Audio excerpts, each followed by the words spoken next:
Hey everyone, this is Karen Waksman, founder of Retail MBA. Today we're going to be talking about 5 reasons buyers don't want your product.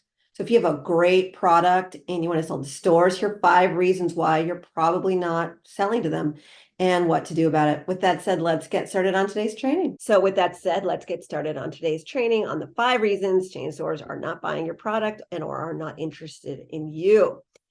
So number one is, and I never want to be negative here, but I really want you to think about the chain store business as a whole. Number one is that if you have a great product, but your packaging just looks lame, a buyer's not going to buy your product. Why? Because they're not buying just your product, they're buying your packaging as well. These are very easy fixes, but may seem obvious, but I've seen some really amazing products not think through their packaging and literally lose millions and millions of dollars because one chain store order could literally mean the difference between you becoming a millionaire or not. It's really that big of an opportunity. More buyers, more opportunities, and I want that for you. So just be aware that you can't just go ghetto on the packaging. You have to set it up properly for the buyer.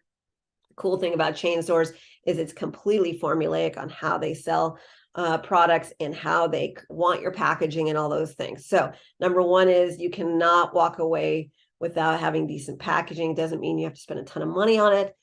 Now more than ever, there's so many freelancers and people who can support you. And it's all about like the design elements and certain things. We have other videos on packaging. Please be on the lookout for that. But in general, one reason a buyer's not buying from you is they look at your packaging and they know it's not going to convert. Maybe it's too big, too small, too off, something's off. These are very easy fixes. The second one is pricing. I had a client of mine who used to come to my events. I love this guy. He was a great guy. He had a soap dispenser and some new version of a soap dispenser and made a ton of money online. And he believed it should be in Home Depot and these other retailers. So he had been trying to go after stores forever. And finally, we worked a deal and we did the work for him. I went out to Home Depot and he'd try to get responses left and right, couldn't get anything. I reached out to the buyer, did my finessing, and he got immediate interest from the buyer. Why did he get immediate interest from the buyer? I've been selling to chain stores for close to 20 something years. And I taught over 100,000 people how to sell products in stores. I'm pretty good at getting products in stores. Anyways, I reach out to the buyer. Her problem is pricing. It is outlandish what he was requesting, right? Because on Amazon, he could sell that product at that price. A lot of non-commodity products on Amazon in chain stores. If it's something like that, she needs a really good price. She can go to China. She can do a lot of things to get that similar product. And no way this client of mine could fix that pricing issue. He just couldn't do it. And he was really annoyed because he wanted to get into Home Depot. My point is this: sometimes there's certain retailers that just need a certain price.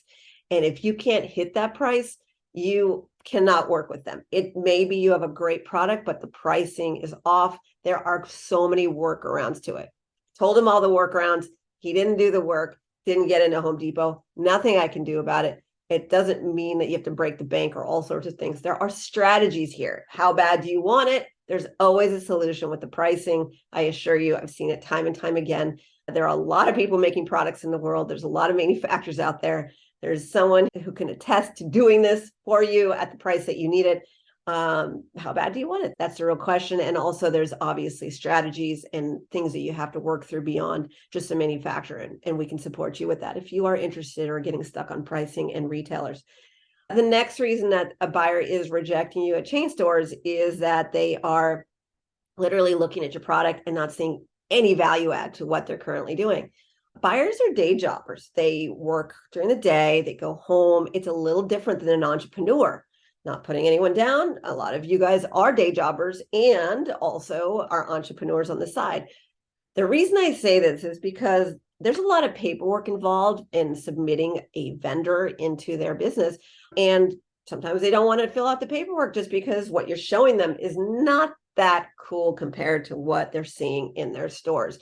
And when that happens, you have to make a business decision. Am I willing to give up on this $1 million opportunity or multi-million-dollar opportunity? I had one client get $8 million last year on Lowe's.com. There's a really big opportunities there. That's one website. That's not even their stores. The reason I say that is these are big deals. So how bad do you want it? You want it bad enough? We can show you how to tweak your product in order to get the buyer interested in you and ultimately get them to buy. There's always a way to get a buyer interested in you. Trust me, I've seen some of the silliest products get into chain stores. If you want it bad, someone's there to teach you how.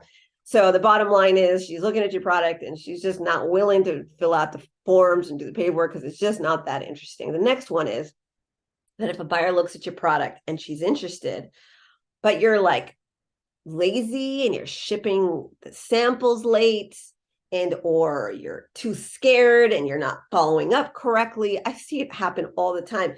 If a buyer says, I'm interested in your product, send me a sample, you do not delay a week or 2 or 5. Use overnight that thing. You get it to that buyer right away. Why? Because they don't have time. And plus, buyers change jobs all the time. In 2 weeks, that buyer could be out of that position.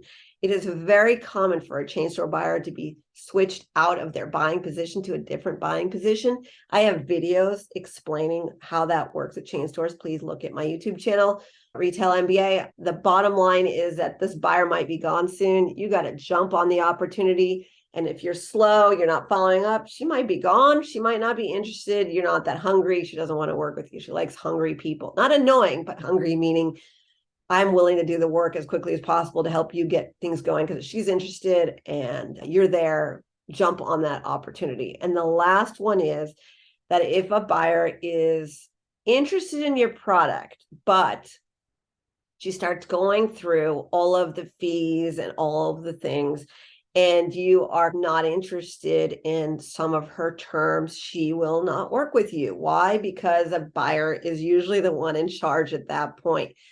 You will be told any fees or any issues in advance before she works with you. These are big established brands. They need to have their products store shelves filled. They do not have time to play games. All of it is told to you in advance. Do not delay. And if you look at all of the stuff that she gives you and it's not working for you because you're not going to make a dime and you cannot find a solution, then she will not continue to work with you. Why does that matter to you? Well, be aware that there's not so much you can do. You can either say yes or no, have a few discussions, but ultimately it's their game. You're not sending them their contracts to them to do all sorts of crazy things with lawyers. Nothing. It's literally their stuff, their yeses and nos. Are you in? Are you out? And if you are out, that's okay. There's other retailers that can work with you. And it's very important that you understand that there's a workaround to a lot of those things as well, and maybe a mindset issue too. If you're freaking out, you might just not understand what you can do to fix that problem with that buyer.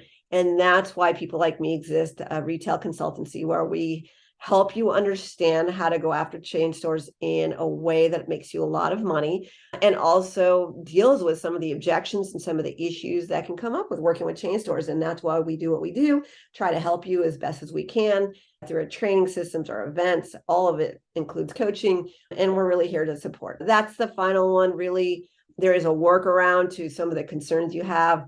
And it's also okay to walk away from deals as well. But that could be a reason why she rejects you. Anyways, this is Karen Waksman, founder of Retail MBA. If this helped, please subscribe, make a positive comment. We appreciate you. Keep in touch with us. Take a look at the next video on making money with chain stores. We have so many. And if you want to get free training on how to approach, pitch, and sell to retailers, go to retailmba.com. We have free webinars explaining in much more depth on how to sell to big box retailers, no matter where you are in your business and in every product category. Thanks so much. Have a wonderful day. Talk to you soon.